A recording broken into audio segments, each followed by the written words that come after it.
Hola a todas y todos, soy Julia, profesora de Química del Centro de Estudios Luis Vives. Hoy vamos a resolver el examen de la convocatoria ordinaria de BAU de 2023 de la asignatura de Química. Para ello vamos a entrar en nuestra página web y o bien en recursos o bien en blog vamos a acceder al examen ya hecho y corregido.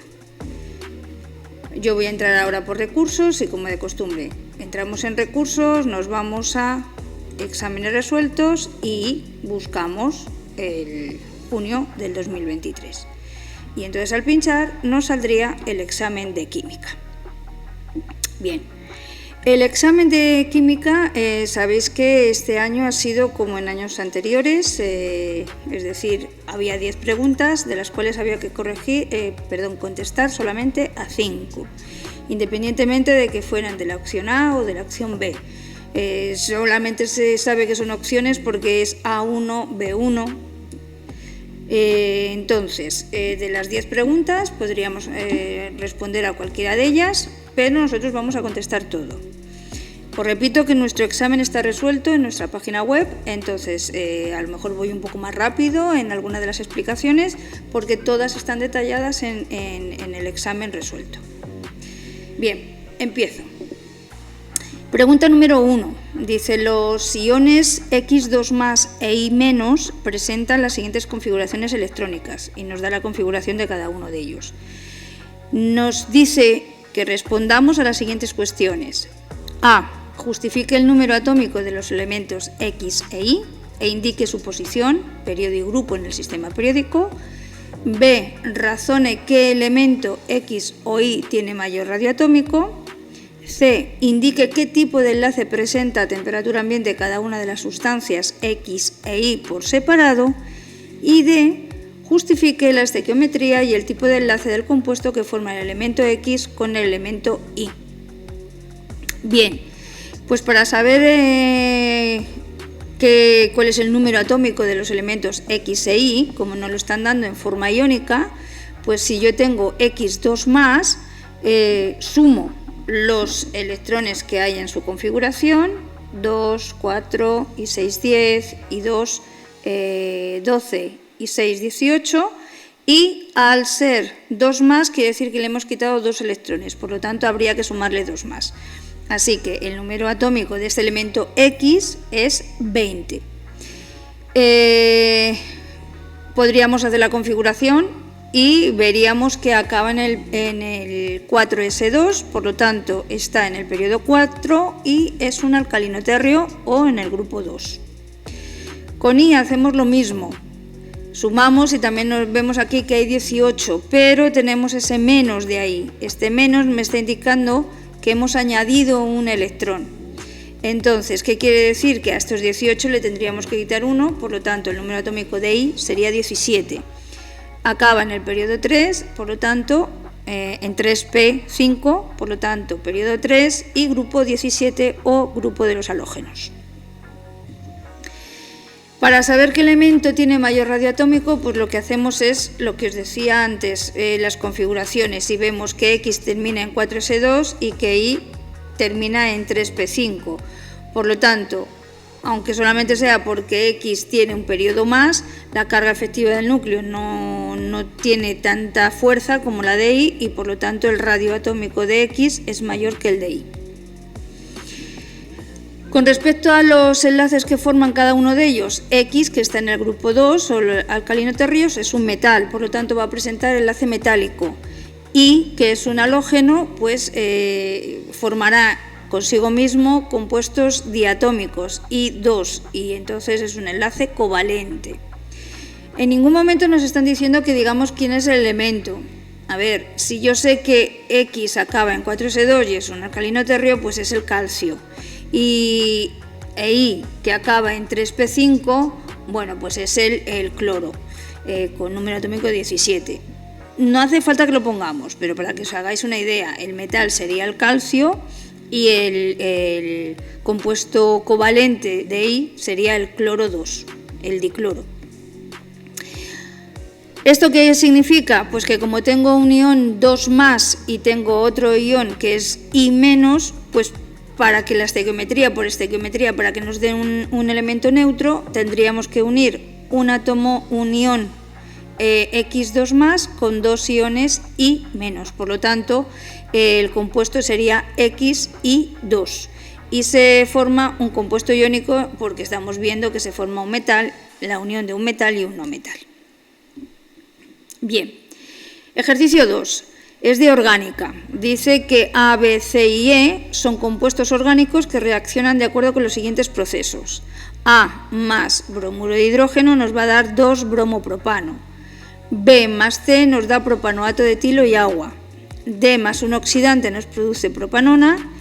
Y E con ácido sulfúrico concentrado nos produce But2-eno. Nos dice que escribamos las fórmulas semidesarrolladas de los productos orgánicos de cada una de las 4 reacciones.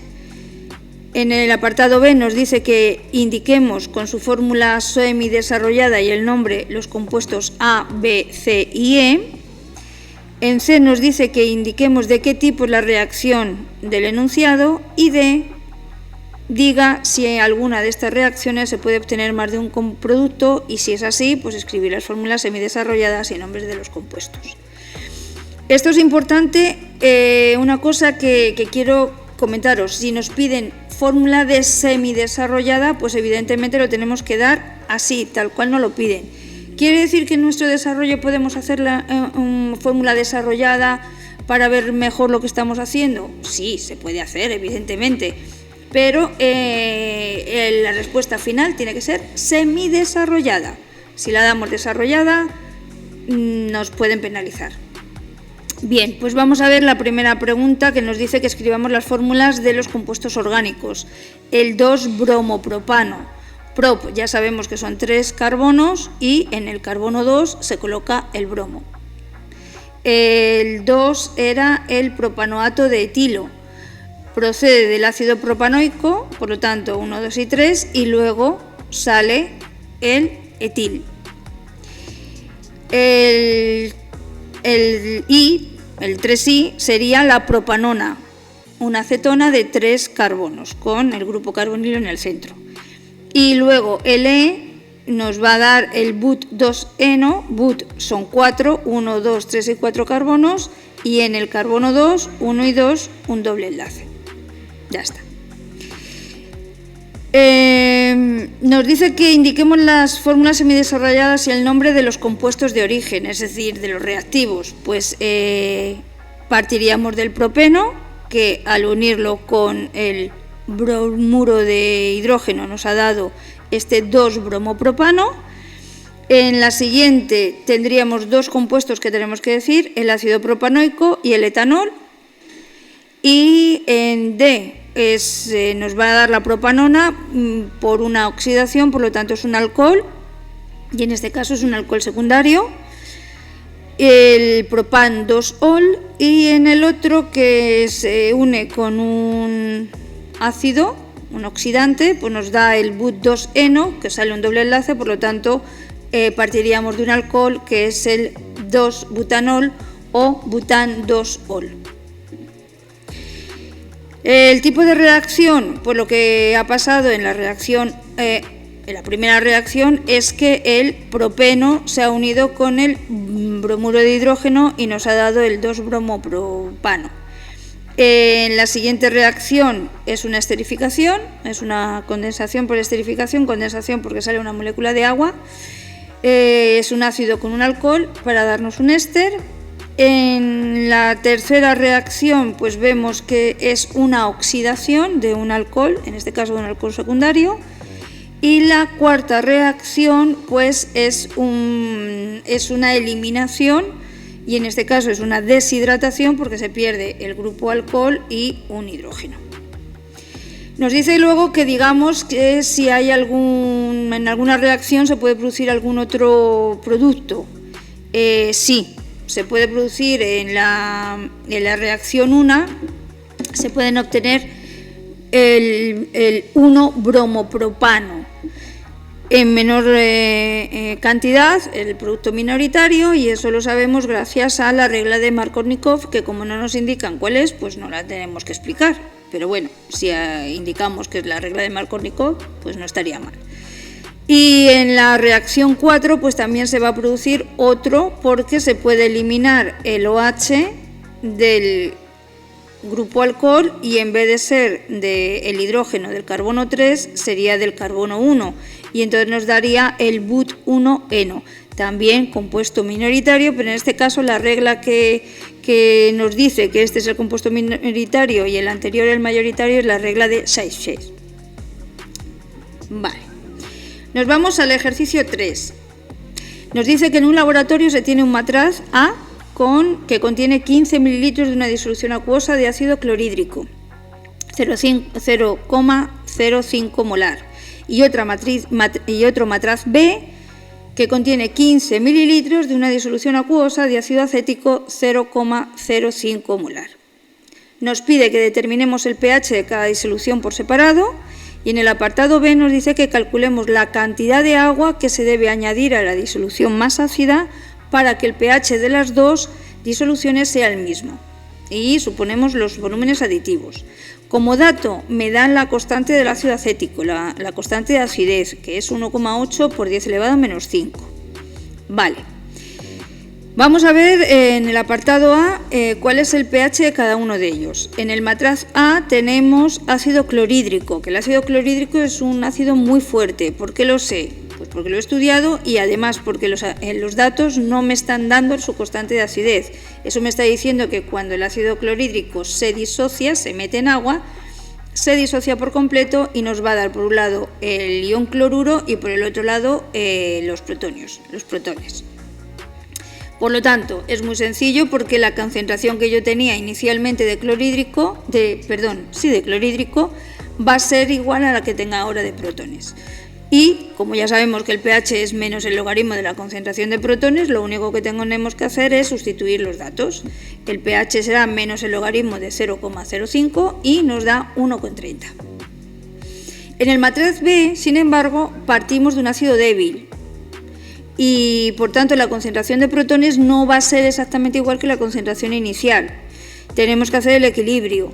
Partiríamos de 0,05, no tenemos nada al principio, pero al final tenemos estos 0,05 menos la cantidad que se ha disociado, que se ha ionizado y que va a ser la misma por estequiometría en X, en los protones y en el ion acetato.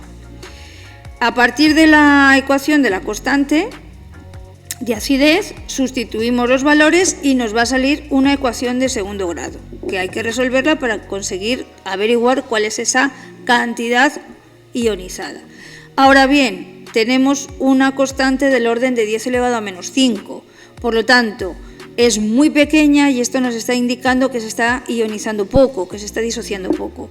Y podemos en estos casos, siempre que este valor esté 10 elevado a menos 5, despreciar la X frente al 0,05. De esta manera, las operaciones matemáticas son más sencillas. Bien, entonces como vemos simplemente tenemos que sustituir los datos y nos va a dar que X es del orden de 9,48 por 10 elevado a menos 5 aproximando a 9,5 por 10 elevado a menos 5. El pH pues será menos el logaritmo de esta cantidad y sale en torno al 3,02, 3,0 más o menos. Luego nos dice que qué cantidad tendríamos que añadir de agua a la disolución más ácida para que el pH de ambas sea el mismo. Bueno, pues está claro que en el matraz A es la que tiene la disolución más ácida y bueno, pues lo que tenemos que hacer es añadir agua para que ese pH suba del 1,3 al 3,02. Por lo tanto, tenemos que averiguar cuál es la concentración inicial de protones. Ya sabemos por la fórmula del pH que es menos el logaritmo de la concentración de protones, la concentración de protones es igual a 10 elevado a menos el pH. Por lo tanto, la concentración será 9,55 por 10 elevado a menos 4. A partir de la molaridad y del volumen inicial, pues calculamos los moles que hay en el matraz A originalmente y nos salen 7,5 por 10 elevado a menos 4 moles. Por tanto, ¿cuál es el volumen que tenemos que tener para que la molaridad que nos dé sea la adecuada, que sería en este caso 9,55 por 10 elevado a menos 4, porque ya sabemos que la concentración de protones es exactamente la concentración del clorhídrico inicial.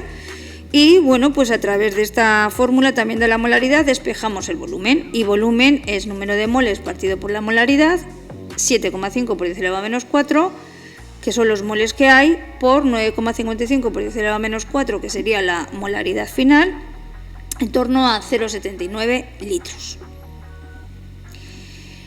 Ejercicio 4. En el ejercicio 4 va a ser de solubilidad. Nos dice que el pH de una disolución saturada de hidróxido de calcio en agua pura a una cierta temperatura es de 9,36. A. Escriba el equilibrio de solubilidad ajustado detallando el estado de todas las especies. B. Calcule la solubilidad molar del hidróxido de calcio y su producto de solubilidad. Y C. Si sobre la disolución saturada del hidróxido de calcio en agua pura se adiciona nitrato de calcio, razone el efecto que produce sobre el equilibrio, la solubilidad y la cantidad del hidróxido de calcio. Bueno, la pregunta A pues es establecer el equilibrio. Hidróxido de calcio se va a disociar en calcio y hidróxido. Tanto el calcio como el hidróxido están en estado acuoso, están diluidos, mientras que el hidróxido de calcio es sólido. En el apartado B nos dice que calculemos la solubilidad. Bueno, yo he puesto aquí una concentración. Sabemos que los sólidos evidentemente no tienen apenas variación, se puede considerar constante, con lo cual tanto la concentración inicial como la final no va a interferir sobre el producto de solubilidad. Al principio no tenemos nada y luego por la estequiometría tenemos S con respecto al calcio 2+ y 2S con respecto al hidróxido.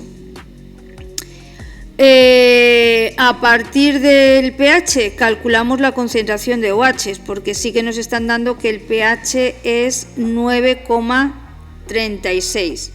¿Por qué sabemos por qué queremos hacer eso? Pues para calcular la concentración de OH, francamente, y así sabemos S. Como el pOH es 14 menos el pH, pues entonces el pOH es 4,64. La concentración de hidróxidos, volvemos a utilizar lo que hemos hecho en el apartado en el ejercicio anterior, pero en este caso con OHs. Es 10 elevado a menos el OH, por lo tanto 10 elevado a menos 4,69 nos da esta cantidad. Y a partir de ahí, pues sabemos que como la concentración de hidróxidos es igual a 2S, pues despejamos S y nos da esta cantidad. Por lo tanto, el producto de solubilidad 2S al cuadrado por S correspondiente al calcio 2+, 4S al cubo. Sustituimos valores y nos da un producto de solubilidad de en torno al 6,1 por 10 elevado a menos 15 molaridad al cubo. Normalmente no se ponen las unidades. Dado que son concentraciones, pues no pasa nada si ponemos la concentración. Aunque también es cierto que en muchos ejercicios, incluso los enunciados, no nos ponen las unidades de las constantes. Bajo mi punto de vista, es mejor ponerlo, y por eso las pongo. En el apartado C nos dicen que a esta disolución se le ha añadido otra pequeña cantidad de nitrato de calcio. Y entonces, ¿qué es lo que ocurre? Pues que al disolverse se disocia en nitratos y calcio 2+, con lo cual estamos añadiendo a ese calcio 2+ procedente del hidróxido de calcio 2+ procedente del nitrato de calcio. Eso es lo que llamamos el efecto del ion común. Como consecuencia de este efecto y según las leyes de Le Chatelier, el equilibrio se va a desplazar hacia la formación de los reactivos, en este caso del hidróxido de calcio. ¿Por qué? Porque el producto, que es el calcio 2+, ya hemos añadido producto. Por lo tanto, el equilibrio se desplazará hacia la izquierda y aumentará la concentración de hidróxido de calcio, y al aumentar la concentración de hidróxido de calcio también disminuirá su solubilidad. Esos son los 3 puntos que nos decían: equilibrio, desplazamiento de la formación de los reactivos. Formación o concentración del reactivo aumenta su concentración, mientras que su solubilidad disminuye. Ejercicio 5. Para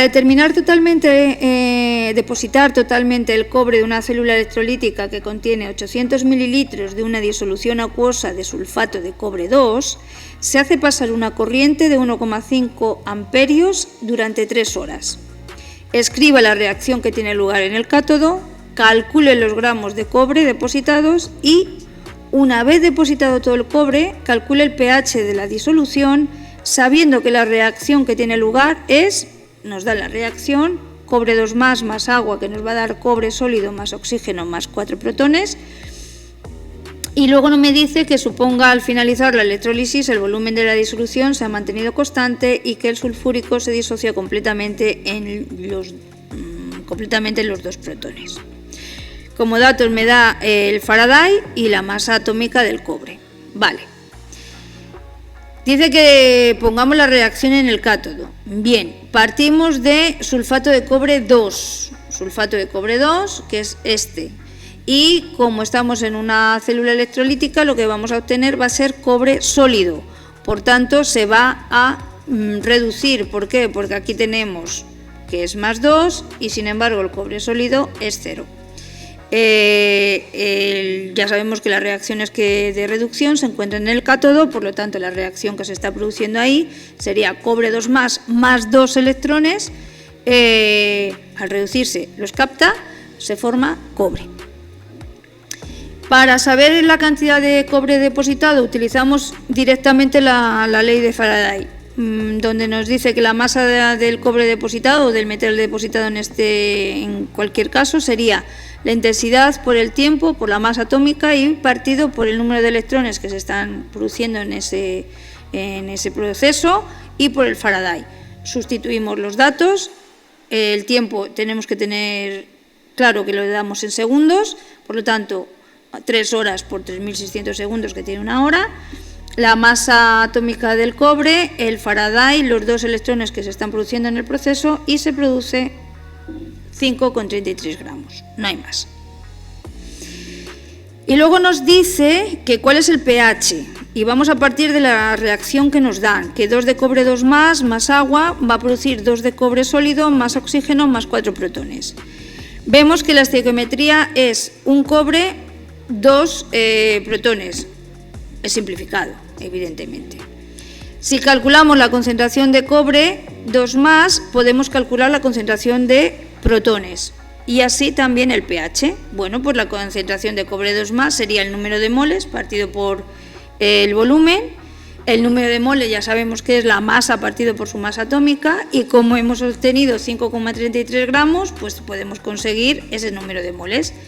El volumen lo tenemos inicialmente del enunciado, son 0,8 litros. La concentración molar del cobre 2 más es 0,105. Y por la estequiometría, la concentración de los protones pues va a ser 2 por 0,105, 0,21. Y el pH, pues con la ecuación de siempre, menos el logaritmo de los protones y nos da. Nos vamos a los ejercicios de la parte B. Nos dicen el primero que consideremos las sustancias cloro, bromuro de hidrógeno, hierro y yoduro de potasio. A. Indique el tipo de enlace que presenta cada una de ellas. B. Justifique si conduce la corriente eléctrica a temperatura ambiente.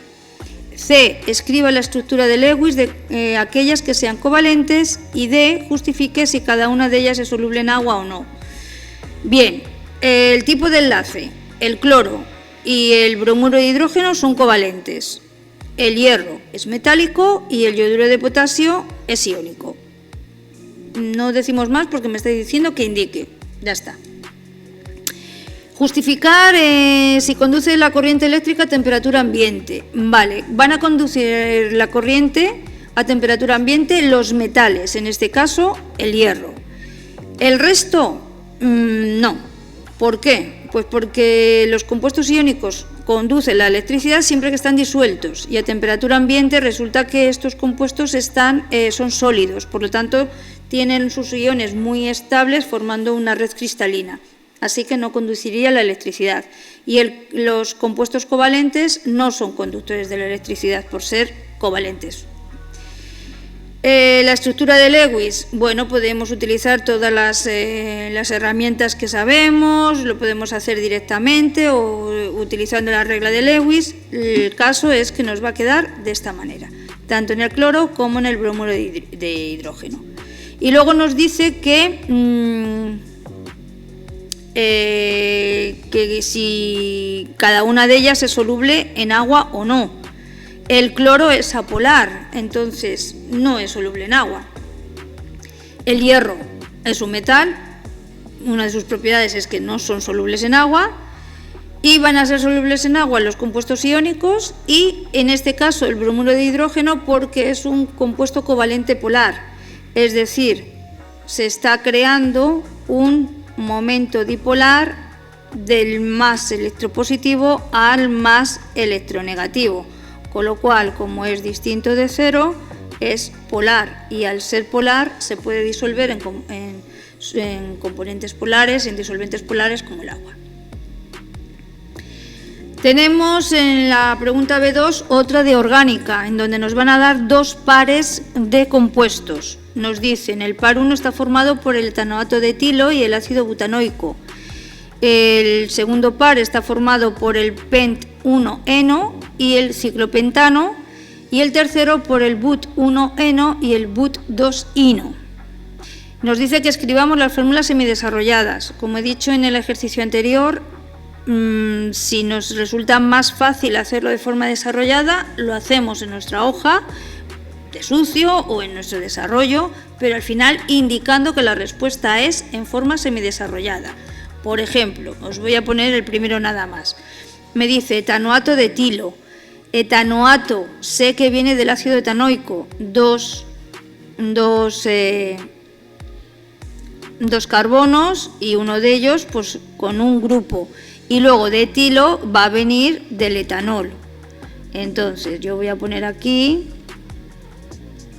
¿qué es lo que ocurre? Que se junta esto, se juntan aquí, esto con esto de aquí sale agua y entonces nos sale este compuesto que es el etanoato de etilo. Si os dais cuenta, esta sería una fórmula no semidesarrollada porque estoy indicando también los enlaces que hay entre el carbono y el oxígeno y eso no es lo correcto. Lo correcto es poner simplemente en las fórmulas semidesarrolladas los enlaces entre los carbonos. Por lo tanto, este de aquí, este grupito, que es el éster, lo tendríamos que marcar así. Digo, ¿en nuestro examen podemos hacer esto? Sí, pero luego la respuesta tiene que ser así. Si no lo hacemos sería penalizable. Bueno, pues ese ya hemos visto que es el etanoato de etilo. El ácido butanoico pues es un ácido con 4 carbonos. En el grupo 2 el pent-1-eno, pent son 5 carbonos y en el carbono 1 un doble enlace. Y luego el ciclopentano pues es un ciclo de 5 carbonos. Vamos a ver luego el otro grupo que es but-1-eno, lo mismo, 1, 2, 3, 4 y en el primer carbono un doble enlace y el but-2-ino, ino significa que es un alquino, que es un triple enlace. Nos dice que si hay dos compuestos iónicos y en caso afirmativo que indiquemos cuáles son. Vale. Esto para hacerlo es contar y poner las fórmulas de forma molecular, compacta y entonces decimos aquí 1, 2, 3 y 4, hidrógenos 3 y 3, 6 y 2, 8 y 2 oxígenos. Miro aquí. 1, 2, 3 y 4, 3 y 2, 5, 5 y 2, 7 y 8 hidrógenos y 2. Luego la fórmula molecular es la misma, digo o la fórmula empírica es la misma, digo, por lo tanto son isómeros. ¿Qué es lo que les diferencia? Pues que uno es un éster y el otro es un ácido, por lo tanto son isómeros de función. Me voy aquí y digo carbonos 1, 2, 3, 4 y 5, hidrógenos 5, 7, 8, 10 y aquí, pues para hacer esto a lo mejor sí que tendría que ponerlo un poquito más aquí tengo los 5 carbonos y luego veo que hay 2, 2, 2, 2 y 2. Así que 1, 2, 3, 4 y 5 y 10. Volvemos a tener la misma fórmula. Luego son isómeros. ¿De qué? Vuelven a ser de función. ¿Por qué? Porque aquí la función esto es un alqueno y aquí, sin embargo, están unidos por enlaces simples los carbonos, no hay enlaces dobles. Es un ciclo alcano, por lo tanto, son también isómeros de función. Y en el último par, pues vemos 1, 2, 3 y 4, e hidrógenos 2, 3, 3 y 2, 5, 8. Y aquí 1, 2, 3 y 4, pero hidrógenos tenemos 6. Luego no son iguales las fórmulas, no hay isomería entre ellos. Dice, indique si cada uno de los compuestos del par 2 reaccionará con agua en medio ácido y en caso afirmativo, pues decirlo. Bueno, pues hemos partido de un alqueno y de un cicloalcano. El cicloalcano no va a poder reaccionar con el agua, pero el alqueno sí. Se rompe el doble enlace y se formará 2 compuestos, uno mayoritario y, siguiendo la regla de Markovnikov, que va a ser el pentan 2-ol, y otro minoritario que, bueno, ni siquiera hace falta nombrarlo.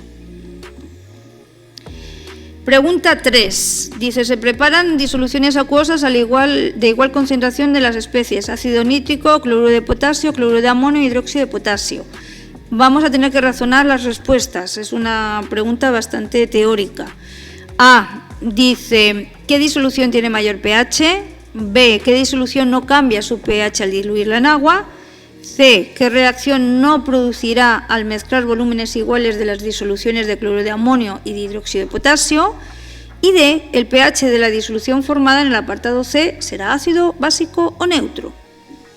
Bien, yo lo primero que he hecho ha sido formular los compuestos para tenerlo más claro: el ácido nítrico, el cloruro de potasio, el cloruro de amonio y el hidróxido de potasio. Evidentemente, ¿quién va a tener el pH más alto? La base. Las bases, y aquí solamente tenemos una base, que es el hidróxido de potasio, pues ya está. Luego me pregunta que qué disolución no va a cambiar su pH al diluirla con agua. Pues evidentemente me iría a la sal, que en este caso es el cloruro de potasio. ¿Y por qué lo digo que no va a cambiar esta sal? Pues porque procede de un ácido fuerte y de una base fuerte. Por un lado procede del hidróxido de potasio y por el otro lado del ácido clorhídrico. Por lo tanto, ni el potasio más ni el cloruro menos tienen fortaleza para hidratarse otra vez, para captar iones del agua. Así que no se hidrolizarían sus conjugados y por lo tanto el pH no variaría. En C me está diciendo que qué reacción se producirá al mezclar volúmenes iguales de las disoluciones de cloruro de amonio y de hidróxido de potasio. Se pueden producir 2 reacciones, o cloruro de amonio e hidróxido de potasio se unen para formar hidróxido de amonio y cloruro de potasio mediante una sustitución, o lo que podemos ocurrir es que el cloruro de amonio se transforma, o sea, se va a perder un hidrógeno del cloruro de amonio más el hidróxido del cloruro de potasio y se forma agua. Entonces el cloruro de amonio se transforma en amoníaco y el potasio y el cloro se unen formando el cloruro de potasio. En cualquiera de las dos, a ver, el pH va a ser básico. ¿Por qué? Porque en el primero de los casos se forma este hidróxido de potasio, que es una base, y en el segundo de los casos se forma amoníaco, que también es una base.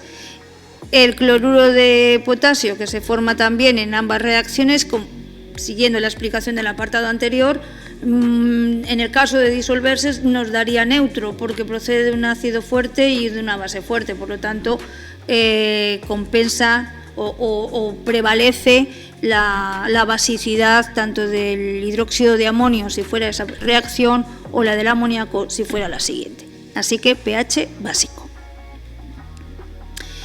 Ejercicio 4. Dice, en un matra de 3 litros se introducen 4,38 gramos de un compuesto C2H6, que no sé cuál es. pues tampoco va a ser necesario, pero bueno, ya que estamos, 2, 3 y 3, etano. Se calienta a 627 grados centígrados y se da el proceso siguiente, una disociación de ese etano para formar el C2H2,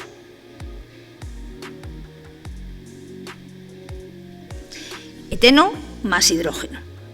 Y nos dice que la K sub P vale 0,05, que calculemos la presión inicial del etano, el valor de la K sub C y las concentraciones de todos los equilibrios de todos los gases en el equilibrio.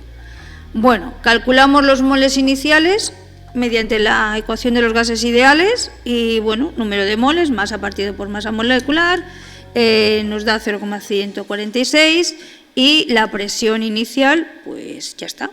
Ahí, a partir de ahí conseguiríamos calcular la presión. No necesitamos más fórmulas ni nada por el estilo. En el caso B nos pide la K sub C. Bueno, pues como sabemos que existe una relación entre la K sub P y la K sub C, despejamos de esta relación la K sub C y averiguamos la variación en número de moles gaseosos, que como sabemos son los moles gaseosos, son moles, lo voy a poner aquí, variación de moles son los moles de los productos menos moles de reactivos. Y lógicamente, productos tenemos 1 y 1, 2 y reactivos 1, así que 2 menos 1, 1. Pues ya está. Lo calculamos y nos da esta. Y para saber luego las concentraciones que hay al final, bueno, pues simplemente establecemos la relación de la tabla del equilibrio y sustituimos, ponemos lo que es la ecuación de la constante de la K sub C, sustituimos valores. Aquí no podemos, aunque 10 elevado a menos 4 es una constante baja, pero no nos arriesgamos a despreciar, por aquello de que todavía no se puede cometer un error de cálculo importante. Entonces, bueno, pues nos va a dar una ecuación de segundo grado que con las calculadoras hoy en día se puede resolver fácilmente, dándonos que X es 0,016 y a partir de ahí pues ya calculamos las concentraciones en el equilibrio de todas las especies gaseosas.